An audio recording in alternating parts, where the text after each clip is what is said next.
Assalamualaikum warahmatullahi wabarakatuh. Alhamdulillah wassalatu wassalamu ala Rasulillah. Allahumma shalli wa sallim ala nabiyyina Muhammad. Bapak-bapak, ibu-ibu, jamaah sekalian yang mudah-mudahan dimuliakan Allah. Alhamdulillah tadi kita telah jelaskan tentang landasan yang ketiga, yaitu tentang wajibnya kita patuh kepada atasan, patuh kepada penguasa berdasarkan perintah dari Allah Subhanahu wa taala. Surat An-Nisa ayat 59. Maka landasan yang ketiga ini adalah agar terwujudnya persatuan. Agar terwujudnya persatuan, maka wajib patuh kepada pemimpin ataupun penguasa. Insyaallah untuk yang landasan yang ketiganya sudah selesai. Insyaallah kemudian akan kita lanjutkan kepada landasan yang keempat. Landasan yang keempat ini yaitu bayanul ilmi wal ulama wal fiqhi wal fuqaha. Landasan yang keempat, penjelasan tentang ilmu, penjelasan tentang ulama, penjelasan tentang fiqih dan orang-orang yang faqih atau fuqaha. Wa bayanu man tashabba bihim wa laysa minhum, dan penjelasan tentang orang-orang yang menyerupai mereka tetapi mereka bukanlah mereka. Bingung ya? Kekayaan bahasa Arab ini. Bayanul ilmi wal ulama, bayanul fiqhi wal fuqaha. Penjelasan tentang ilmu dan ulama, penjelasan tentang fiqhi dan fuqaha. Kalau ilmu itu ya ilmu, kalau ulama orang yang memiliki ilmu, kalau fiqhi kedalaman pemahaman tentang agama.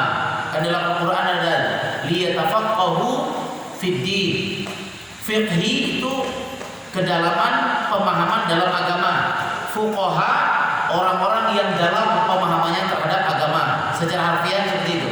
Jadi yang keempat ini adalah bayanul ilmi wal ulama wal fiqhi wal fuqaha. Penjelasan tentang ilmu dan orang-orang yang berilmu. Penjelasan tentang pemahaman yang rinci terhadap agama dan penjelasan orang-orang yang memiliki pemahaman yang rinci terhadap agama. Kemudian wabayanu man tasyabihim, dan menjelaskan tentang orang-orang yang menyerupai ulama tetapi mereka bukan ulama. Poin yang keempat. Hada aslun azim wa huwa bayanul murad bil ilm. Maka yang keempat ini adalah landasan yang paling agung sekali. Wa huwa bayanul murad ilmi, yaitu penjelasan tentang maksud daripada ilmu. Al-ilm wa huwa anna al-ilma huwa al-ilmu syar'i al-mabni ala kitabillah wa sunnati rasulih. Hadha huwa al-ilmu nafi'. Yang dimaksud dengan ilmu adalah ilmu syar'i al-mabni ala kitabillah, yang dibangun atas fondasi kitabullah wa sunnati rasulih, dan dibangun atas dasar fondasi sunnah Rasulullah. Nah, ini penting. Kenapa? Karena orang banyak, terutama umat Islam, banyak tertipu dengan ilmu yang palsu.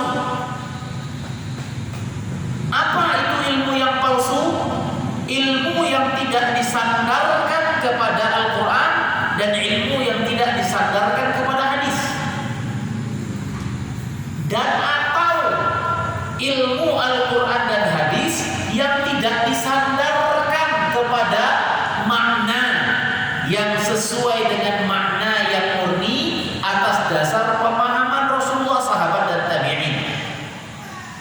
Artinya sudah kamuflase ilmunya. Ya, jadi yang dimaksud di sini adalah ilmu Al-Quran, ilmu hadis. Inilah ilmu yang bermanfaat. Ya, kalau kita belajar ilmu dan mengamalkan ilmu, yang kalau ilmunya itu adalah Al-Quran dan hadis, insya Allah tidak akan sesat dan tidak akan menyesatkan dan tidak akan merugikan siapapun. Nah, makanya ajaran agama Islam itu baik, akan tetapi muslimnya yang kadang-kadang melenceng dari ajaran. Ya, amma ulumud dunya min al-hiraf was-sina'at wa tib ghairi dhalik la yutlaqu 'alaihi al-'ilm. Adapun ilmu yang bukan ilmu syar'i, yang tidak dilandaskan kepada Al-Quran dan hadis, seperti misalkan ilmu tentang dunia, was-sina'at, dan ilmu tentang sains, ilmu tentang masalah-masalah dunia, kedokteran dan lain-lain, maka yang seperti itu tidak dinisbatkan kepada ilmu. Karena dalam kitab kita ini yang dimaksud dengan ilmu adalah ilmu agama. Ya. Fa idza qila al-'ilmu alladhi fihi al-fadlu fa inna al-murad bihi al-'ilmu syar'i.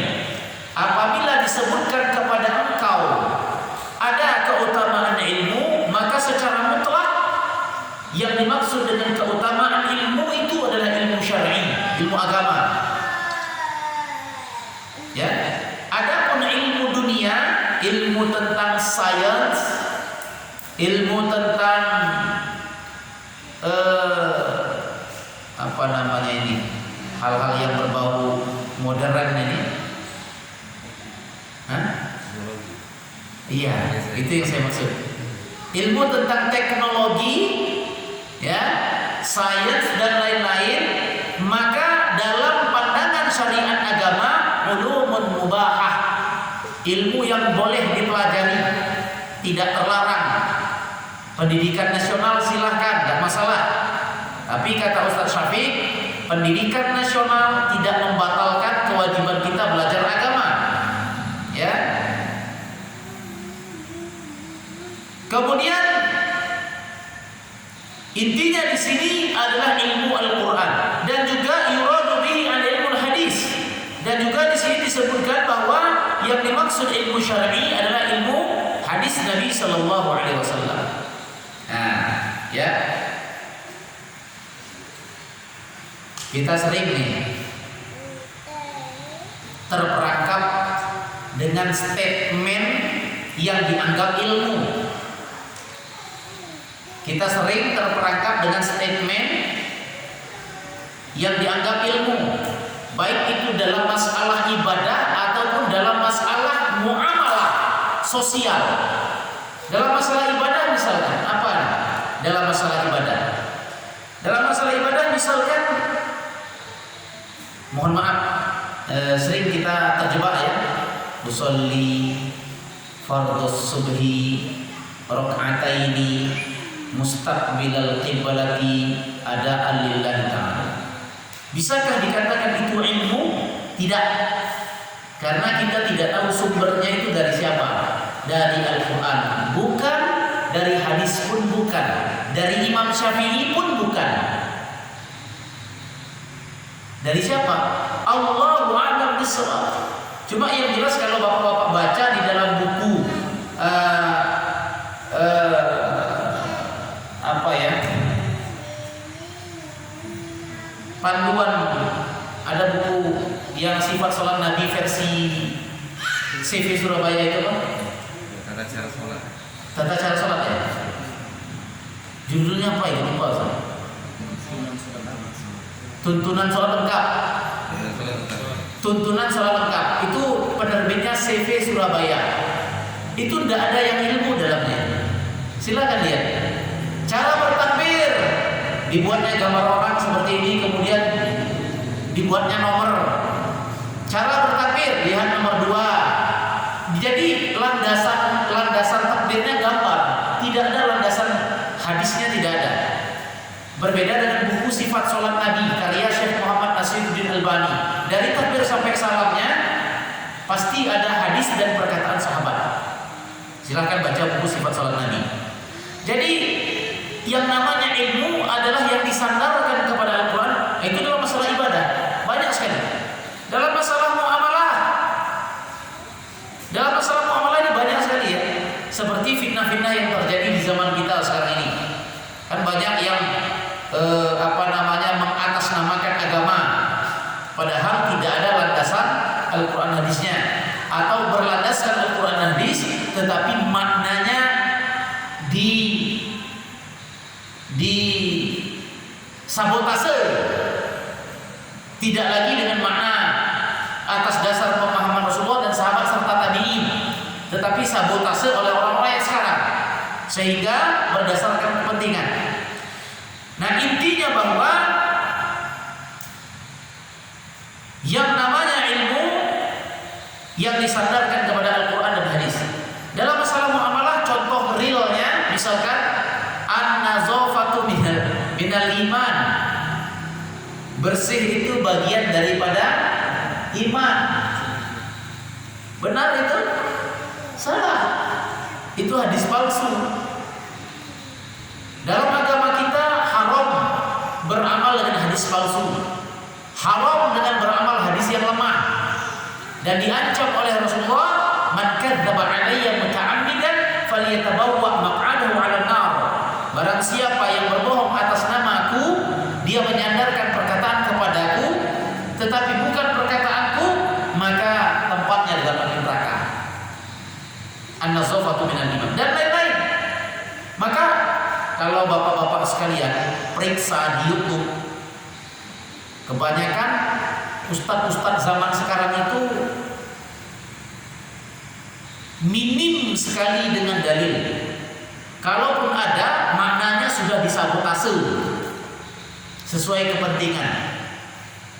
Itu yang dikerjakan oleh ulama-ulama sekarang. Minim sekali. Hampir-hampir sekarang ini bedanya tipis antara ustadz dengan stand up komedi. Tipis. Cuma bedanya stand up komedi tidak pakai muqaddimah alhamdulillahirabbil alamin wassalatu wassalamu ala asyrafil anbiya'i wal mursalin wa ala alihi washabbihi ajmain. Cuma itu aja beda. Selebihnya isinya sama. Ngelantur kemana-mana. Nah, intinya di sini menjelaskan tentang ilmu. Ilmu adalah ilmu agama yang disandarkan kepada Al-Quran dan hadis. Kemudian bapak-bapak dan ibu-ibu yang mudah-mudahan dirahmati serta dimuliakan oleh Allah Subhanahu wa taala.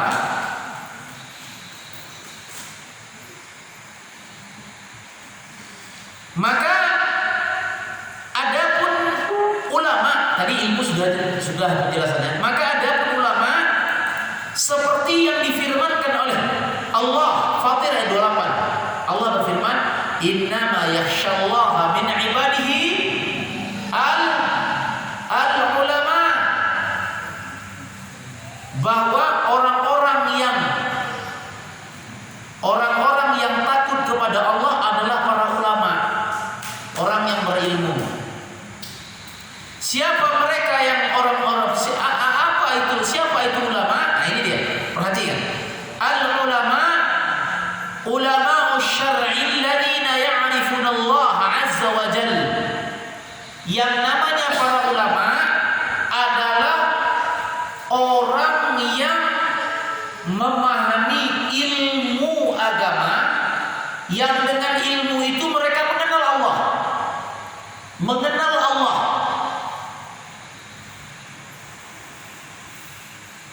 Itu yang dimaksud dengan ulama, yang faham ilmu agama, kemudian mereka mengenal Allah. Mengenal Allah ini artinya bahwa dia memiliki tauhid, ilmu tauhid yang kokoh tentang rububiyah, uluhiyah, asma wa sifat. Karena bapak-bapak sekalian, kapan kita ini dikatakan Kira-kira apa jawabannya? Kapan kita ini dikatakan si fulan mengenal Allah? Ketika seseorang mengetahui nama-nama Allah 9, walillahi asmaul husna dalam surah Al-A'raf. Allah punya 99 nama. Dalam hadis yang diriwayatkan oleh Bukhari dan Muslim dari Abu Hurairah, walillahi tis'atan wa tis'ina isma. Allah memiliki 99 nama. Man ahsaha dakhala al-jannah. Orang yang mengamalkannya masuk surga. Maka dikatakan seseorang itu kenal dengan Allah apabila dia mengetahui nama-nama Allah dan mengetahui sifat-sifat Allah. Ini yang pertama. Itu ma'rifatullah. Tidak seperti yang difahami oleh orang-orang sufi. Kalau orang sufi memahami ma'rifatullah itu apa? Nah ini. Kalau sudah ini baru ma'rifatullah. Makanya di YouTube buka dewek ada namanya wali majedub. Tahu wali majedub? Wali majedub itu orang gila. Jika ada dewek, bukalah di YouTube. Wali majedub. Wong gila. Ini insyaallah bukan salah ya, karena kita tidak menyebut inisial. Kita tidak menyebut inisial. Wali majdub itu dianggap ma'rifatullah. Kenapa? Karena dia sudah makomnya sudah tinggi, sudah di bawah alam sadar. Kadang tidak pakai baju, kadang coret-coret dinding, coret-coret muka orang dicoretnya. Muka orang dicoretnya pakai spidol. Kadang-kadang Ustaz berpikir yang gila itu orang yang nyoret atau orang yang dicoret. Karena yang dicoret ini dia ridho dengan coretan itu. Kadang mobilnya dicoret. Ajaran siapa itu? Wali. Di dalam Al-Quran Allah berfirman, para wali adalah alladzina amanu wa kanu yattaqun. Orang yang beriman, orang yang bertakwa, itu para wali. Orang yang kokoh dalam mengamalkan ibadah perintah Allah, salatnya, puasanya, zakatnya, yang kuat keimanannya, kuat pula ketaatannya kepada Allah, itu yang wali. Sekarang ini enggak. Wali majdub, wong gila. Jadi hati-hati kalau kita jalan pinggir jalan ketemu wong gila, hati-hati. Itulah wali itu. Berarti lah wali itu. Banyak berarti wali itu. Gila. Inna lillahi wa inna ilaihi raji'un. Ya. Jadi kapan kita dikatakan mengenal Allah? Ketika kita mengetahui nama-nama dan sifat-sifatnya. Itu baru kita dikatakan mengenal Allah. Kemudian kapan kita dikatakan mengenal Allah? Ini landasannya dalam kitab Usul Salasah ya, oleh Syekh Shalih Fauzan. Yang kedua, ketika kita mengetahui hak Allah atas kita, baru kita dikatakan mengenal Allah. Apa hak Allah? Hak Allah atas kita bahwa Allah diibadahi. Kewajiban kita kepada Allah yaitu beribadah, melaksanakan perintah Allah, salat, puasa, zakat, haji bagi yang mampu. Baru kita dikatakan mengenal Allah. Kan ada muslim yang dia tidak tahu kewajibannya kepada Allah apa. Sehingga salat jadi pilihan. Kapan mau salat, kapan tidak, laju. Pecah makan pempek, kapan galak dimakannya, kapan tidak, tinggal aja. Salat bukan pempek. Jadi dikatakan kita mengenal Allah ketika kita mengetahui hak Allah atas kita. Yang ketiga, kapan kita dikatakan mengenal Allah? Ketika kita mengetahui bagaimana cara menjalankan kewajiban kita kepada Allah dengan benar. Baru dikatakan kita ma'rifatullah. Jadi para ulama, yang poin yang ketiga tadi artinya ibadah sesuai tuntunan. Ibadah sesuai tuntunan. Jadi siapa mereka para ulama? Para ulama dalam surat Fatir ayat 28, innama yakhsyallaha min ibadihil ulama. Orang-orang yang takut kepada Allah itulah para ulama. Mereka yang berkapasitas ilmu syariat, menguasai Al-Quran dan hadis, dan mereka mengenal Allah, serta mereka adalah orang-orang yang mengamalkan ilmu. Yang mengamalkan ilmu baru dikatakan ulama. Saya kasih contoh. Ini ya. Ketika seseorang tidak bermanhaj salaf, apa yang terjadi? Sesat. Contoh ya. Surat Fatir ayat 28 ini kebenaran sudah difahami, ditafsirkan oleh orang yang tidak bermanhaj salaf. Dia sedang diproses secara hukum sekarang ini. Orang Makassar atau orang Bugis, Ustadz Bugis sedang diproses secara hukum. Sebentar. Bukan diproses secara hukum ya. Oh iya, bukan orang Bugis. Orang Madura sedang diproses secara hukum. Dia Ustadz itu menafsirkan surat Fatir ayat 28, ada di YouTube masih ada. Innama yakhshallaha min ibadihi ulama, yang takut kepada Allah adalah ulama. Apa katanya? Ayam itu ulama katanya. Kenapa? Ayam itu takut sama Allah. Jadi ulama itu tidak mesti manusia, ayam, kambing, kucing. Subhanallah. Ini ustadznya dari Madura, sedang diproses secara hukum. Ini bukan syarat karena kita tidak menyebutkan inisial. Menterjemahkan surat Fatir ayat 28, ulama itu bisa kambing, bisa ayam, bisa sapi. Kenapa? Fatir ayat 28 dikatakan yang namanya ulama yang takut kepada Allah. Pencuri apabila dia takut kepada Allah berarti dia ulama.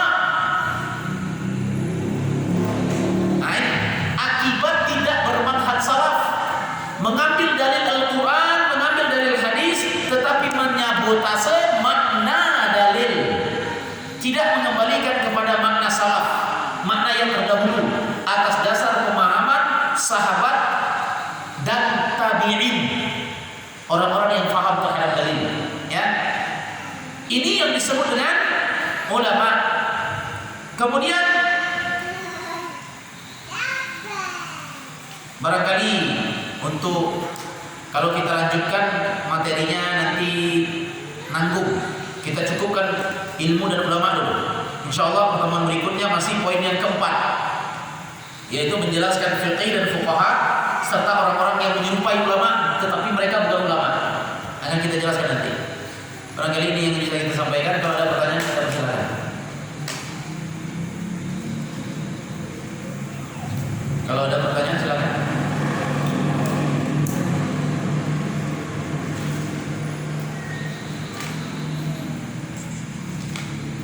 Kalau tidak ada kita cukupkan ya.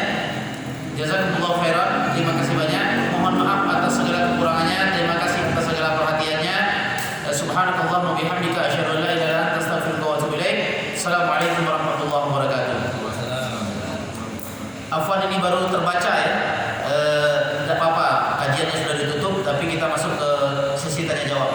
Ini ada titipan pertanyaan dari sahabat kita. Ustadz, ada pertanyaan titipan. Kita sujud kepada Allah sebagaimana kita sujud hanya kepada Allah. Bagaimana kita ketika bersalaman terkadang cium tangan dan sujud kepada orang yang lebih tua dari sudut pandang Islam? Ya, jazakallahu khair. Wa iya. Jadi bersalaman dengan mencium tangan orang tua ya. Ada bersalaman dengan mencium tangan orang tua, ada sifat salamannya itu terlarang dan ada yang dibolehkan. Sifat salaman yang terlarang apabila menyerupai ruku ataupun menyerupai sujud. Pokoknya bukan salaman saja. Kegiatan apapun terhadap manusia yang sudah menyerupai ruku dan sujud terlarang. Mau itu salaman, mau itu jalan depan orang, membungkukkan badan, ya, atau yang lain-lain, maka terlarang. Terlarang kenapa? Menyerupai menyembah Allah. Di dalam surat Al-Baqarah ayat 43 Allah katakan warka'u ma'ar raki'in. Rukuklah kalian bersama orang-orang yang rukuk. Kepada siapa? Kepada Allah. Jadi rukuk dan sujud kepada manusia yang tidak boleh, entah itu bersalaman atau yang lain-lain. Itu sifat salaman yang tidak boleh itu seperti itu. Lalu bagaimana salaman yang dibolehkan? Mencium tangan orang tua. bahwa bukan badan kita yang dibungkukkan, tetapi tangannya yang kita raih. Bukan badan kita yang dibungkukkan, tetapi tangannya yang kita raih. Kita pegang, kemudian kita dekatkan ke hidung kita cium. Bukan kita yang membungkuk. Wallahu a'lam bishawab. Dan ini berdasarkan hadis Nabi. Rasulullah bersabda sallallahu alaihi wasallam, "Lau kuntu amiran ahadan." Kalau seandainya saya ini orang yang boleh memerintahkan seseorang untuk bersujud kepada orang lain, kalau seandainya saya dibolehkan oleh Allah memerintahkan manusia sujud kepada manusia, la amartul mar'ata an tasjuda li zawjiha, maka saya perintahkan istri sujud kepada suaminya. Karena di antara makhluk maka suamilah yang lebih berhak untuk disujudkan oleh istrinya. Tetapi itu tidak boleh. Kenapa? Karena ruku sujud haknya Allah. Ya, barangkali jelas. Wallahu a'lam. Kita cukupkan. Assalamualaikum warahmatullahi wabarakatuh.